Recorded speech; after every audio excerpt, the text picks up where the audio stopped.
Olá, saímos de Zurique e chegamos a Berlim. Acompanhe aqui a gente com as dicas do que fazer na capital da Alemanha. Bem, vamos gelar as bebidas na varandinha, porque tá tudo bem. A temperatura é tão boa quanto da geladeira. Nós ficamos no bairro Friedenau e, além de vários restaurantes de culinárias variadas ao redor, a locomoção de ônibus e de trem foi super prática. E, inclusive, para quem precisar de carga no telefone, pode ficar tranquilo. Entre 25 e 30 minutos estava o Palácio de Reichstag, o Parlamento de Berlim. Ele é o coração da democracia alemã, um dos edifícios históricos mais importantes da cidade, e as visitas são agendadas pelo site. Não custa nada, mas cumpra com o horário. Assim você se programa para um dia específico e não perde tempo nas filas. Não se esqueça de pegar o seu audioguia informativo disponível em 11 línguas, inclusive em português de Portugal, que fica lá na entrada, e você vai ouvir sobre o edifício, como funciona o trabalho parlamentar e sobre algumas atrações de Berlim. Lá de cima você vai poder ver esses pontos turísticos e históricos da cidade.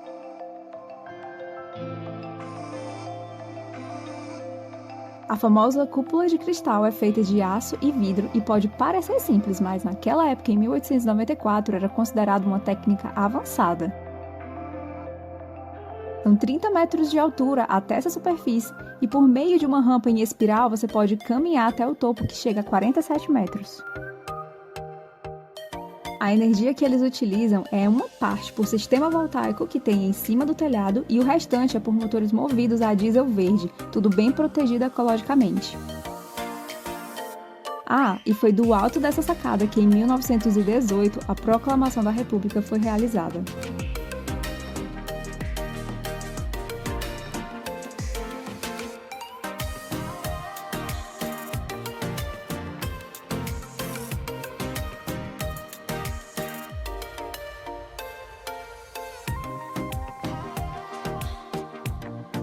Ali logo ao lado fica o Tiergarten, que é um jardim lindo de 3 km de largura e 1 km de profundidade. Dá para passear, praticar esportes e relaxar nesse espaço verde gigante.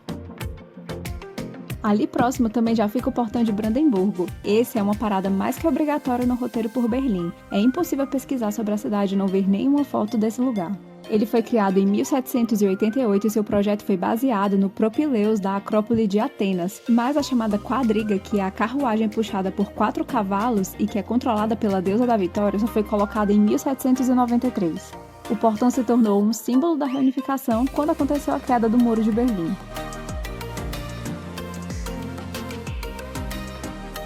Com certeza você já viu esses bonequinhos diferentes nos semáforos de pedestres, né? É o Ampelmann e ele significa o homem do semáforo, o homem do farol. E na década de 60 era utilizado na parte oriental da cidade, mas permaneceu depois da reunificação. Mais conhecido como Memorial do Holocausto, esse espaço foi inaugurado em 2002 e é um monumento dedicado aos 6 milhões de judeus que foram assassinados pelos nazistas entre os anos de 1933 e 1945.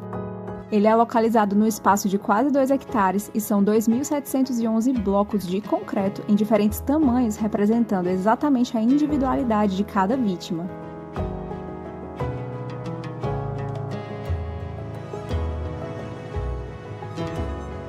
Não deixe de passar por aí e ver a história com seus próprios olhos. City. It was very modern. You already had cars going here, you had restaurants, you had nightclubs. A 7 minutinhos do memorial já está a Potsdamer Platz, onde se encontrava a chamada Faixa da Morte do Muro de Berlim. Era uma zona cheia de vida, inclusive onde foram instalados os primeiros semáforos da Europa continental. Era frequentada pela elite de dentro e fora de Berlim, mas, na época da Segunda Guerra Mundial, ficou completamente abandonada por causa da divisão que o muro fazia e terminou por ficar pelo menos 40 anos como um terreno baldio. Depois que o caos passou e houve a reunificação, ela foi totalmente reconstruída e voltou a ser um espaço cheio de movimento.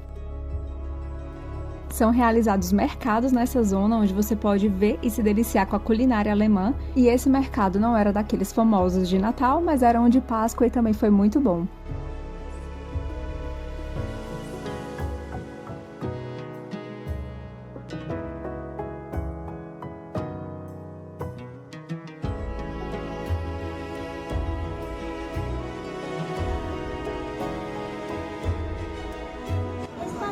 Vou provar agora mais uma comida típica alemã, a salsicha com curry, mas não vou me atrever a falar o nome porque agora, neste momento, eu não tô afim de passar vergonha de novo.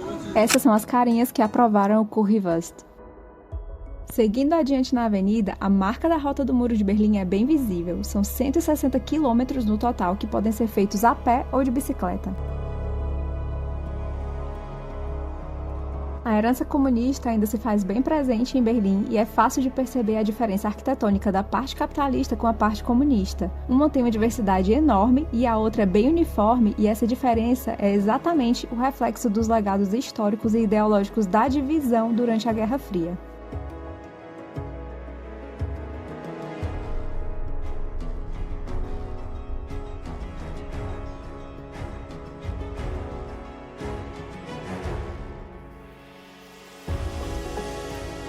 O Checkpoint Charlie é um posto de controle militar emblemático da época da guerra. Ele fica localizado na fronteira entre os setores americano e soviético e simbolizava a divisão entre o leste comunista e o oeste capitalista.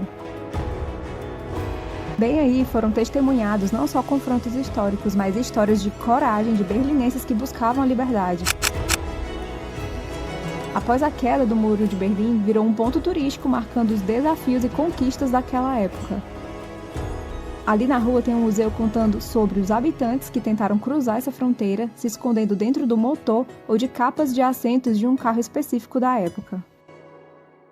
A 400 metros dali é a Topografia do Terror, um museu em Berlim que retrata o terror do regime nazista. Ele é famoso exatamente por documentar os horrores do Holocausto e os crimes contra a humanidade cometidos durante o regime do Hitler. É significativo exatamente pela contribuição para a educação histórica e a preservação da memória das vítimas do Holocausto.